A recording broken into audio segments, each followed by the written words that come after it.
এবার হচ্ছে দুই ছোট নাড়া দেন মোবাইলে এটার ভিডিও করো। এটা ফয়সাল ভাই না ফয়সাল ভাই না সমস্যা নেই, ছোট একটা মাংস দিতে হবে। সমস্যা নেই। ঠিক আছে। আগে নিয়ে কাছ থেকে দুই পাশের কাছ থেকে দুইটা স্যাম্পল হিসাবে নিয়েছি স্যার। প্রতিদিন কই থেকে নেন? আমরা নিই স্যার হলো এই গেন্দা কষাই আর হলো রেজল, এরা দুই ভাই আর দুজন আলাদা।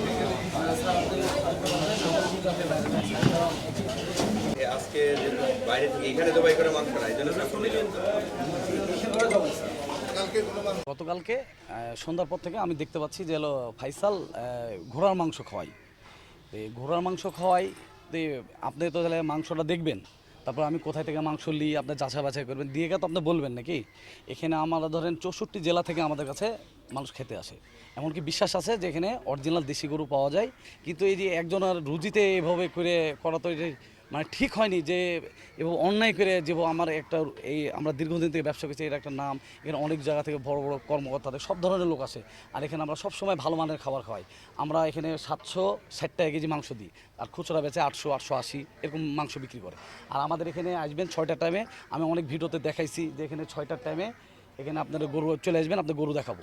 আপনার হলো 10 জন 12 জন নিম্ন, 10 জন 12 জন নিচে গরু ফেলতে পারে না আমাদের এখানে যে গরু জবাই হয়। আমরা প্রায় 11টা পর্যন্ত আমি এলো কষপট্টি থাকি মাংস নিতে, যেহেতু আমার 2 মণ, 2.5 মণ, 3 মণ করে মাংস নিই, মানে যখন যেরকম চাহিদা তখন সেরকম নিই। কোনো দিন 60 কেজি, কোনো দিন 80 কেজি, বর্ষার দিন কোনো দিন 60 কেজি 70, মানে যখন যেরকম দিন। কোনো দিন অর্ডার পরে ভাই আমরা বগুড়া নাটোর থেকে আসছি, অনেকে আসছি খাবার খাবো ভাই, 20 জন আসছি, চলে আপনার শ্বশুরবাড়ি প্যাকেজটা খাবো। তাই আমরা ভাই একটা কম লাভ করি, সেল বেশি করি, যে ভাই আমার মানে গোটা দিন শেষে যে আমার 2-3 হাজার টাকা থাকলে এনাফ।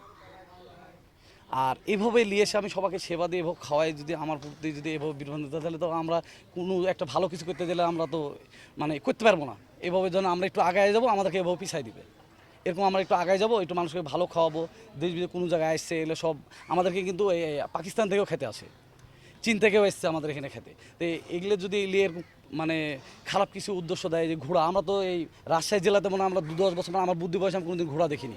আমি এখানে প্রায় 10 বছর থেকে খাওয়া দাওয়া করি, এখানে কোনোদিন অনিয়ম পাইনি। এখানে তো ঘোড়াই তো নাই, আমার 5 বছর থেকে আমি একটা ঘোড়া চোখে দেখতে পাইনি। আর ঘোড়ার মাংস কোথায় থেকে আসবে? ঘোড়া তো দূরের কথা, এখানে গরুর মাংস ছাড়া অন্য কোনো কিছু বিক্রি হয় না। শুধু আজকে না, আমি আরও 4-5 বার এখানে আসছি খেতে। ইনশাল্লাহ রান্না খুব ভালো, খাবারের টেস্টও ভালো। এখানে অনেক সারা বাংলাদেশ 64 জেলা থেকে মানুষ আসে খেতে আসছে। আমরা মুন্সিগঞ্জ থেকে খাইতে আইছি, এর আগেও আইছিলাম। মাংসের অনেক স্বাদ, আমরা এর আগেও আইছি, বন্ধু বান্ধব এখনো খাইতে আইছি। মাংসের অনেক পরবর্তীতে আবার আমরা আসবো। আইছি, পরা 10 জন আজকে আইছি মুন্সিগঞ্জ পদ্মা সেতু। একটি খবর খুব বেশি পরিমাণে স্প্রেড হয়েছে যে নওহাটাতে, বিশেষত ফয়সাল হোটেলে এখানে কালাভুনা হিসাবে গরুর সাথে ঘোড়ার মাংস মিশ্রণ করে খাওয়ানো হচ্ছে। এরকম একটা অভিযোগের ভিত্তিতে আমরা আজকে তদন্ত করতে এসেছি। আমরা স্যাম্পল কালেকশন করেছি, আমাদের এই যে কুল বক্সে আমরা স্যাম্পল নিয়েছি, এবং এটা আমরা আমাদের ঢাকাতে central disease investigation laboratory CDIL যেটা আছে, ওখানে আমরা স্যাম্পলটা পাঠাবো, যে আসলে এই মাংসগুলো ঘোড়ার মাংস কিনা, বা এই মাংসের সাথে ঘোড়ার মাংসের কোনো মিশ্রণ আছে কিনা। আমরা গতকাল থেকে একটা ভিডিও ফেসবুক বা অন্যান্য মাধ্যমে আমরা দেখতে পাচ্ছি যে নওহাটায় ফয়সালের কালাভুনা, এখানে গরুর মাংসের সাথে আপনার ঘোড়ার মাংস মিশিয়ে বিক্রি করা হয়, এই ধরনের একটা ভিডিও ফেসবুকে ঘুরে বেড়াচ্ছে। তো আমরা এখানে প্রাণী সম্পদ কর্মকর্তা মহোদয়, ওনার ভেটেরিনারি সার্জন দ্বারা মাংস এবং রান্না করা মাংস, বিভিন্ন মাংসর স্যাম্পল গ্রহণ করেছে। এইগুলো তাদের যে নির্ধারিত ল্যাব আছে ঢাকায়, এইগুলো পরীক্ষার জন্য পাঠাবে।